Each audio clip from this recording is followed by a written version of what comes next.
ស្ដីពុកម៉ែបងប្អូនទាំងអស់គ្នាហ្នឹងហើយថ្ងៃនេះខ្ញុំនាំពុកម៉ែបងប្អូនទាំងអស់គ្នាមកមើល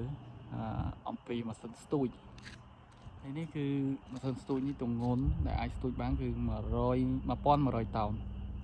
បងប្អូនទាំងអស់គ្នាមិនមែនប្រវាយប៉ុណ្្នឹងទេបងប្អូនទាំងអស់គ្នាឥឡូវបងប្អូនទាំងអស់គ្នាមើលប្រវាយវាប៉ុណ្ណាឃើញអត់បងប្អូន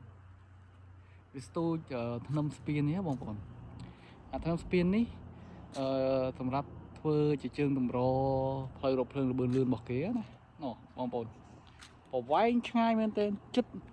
100ម៉ែត្រជាងបងប្អូន100ម៉ែត្រជាងនេះជាកន្លែងដែលគេកាត់ឋានសំណង់ណាបងប្អូននេះគឺស្ថិតនៅក្នុងប្រទេសកូរ៉េខាងត្បូងបងប្អូនឃើញមើលម៉ាស៊ីនយ៉ាក់បដ ாய் បងប្អូនស្រុកយើងនឹងមានអត់ទេបងប្អូនហើយខ្លាំងមែនទេម៉ាស៊ីនហើយអ្នកបើកគឺសុទ្ធតែជនជាតិចិនទេបងប្អូនជនជាតិចិនដែលបើកហ្នឹងហើយម៉ាស៊ីនក៏ជាម៉ាស៊ីនរបស់ប្រទេសចិនដែរមកកន្លែងមកមើលកង់របស់វាវិញបងប្អូនយើងកន្លែងមកមើលកង់របស់វាវិញកង់បងប្អូនធំមែនទែន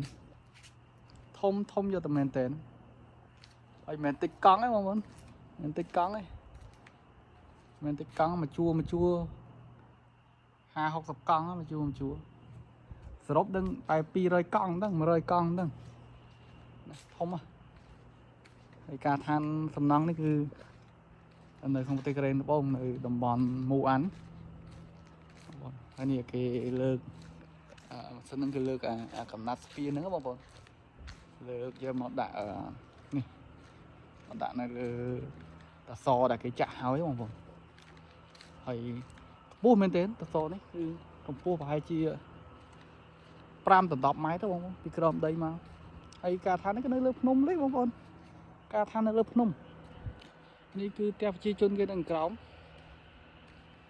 បងប្អូនបានមើលឃើញផ្ទះប្រជាជនគេនៅក្រោមមានកសិដ្ឋានមានកន្លែង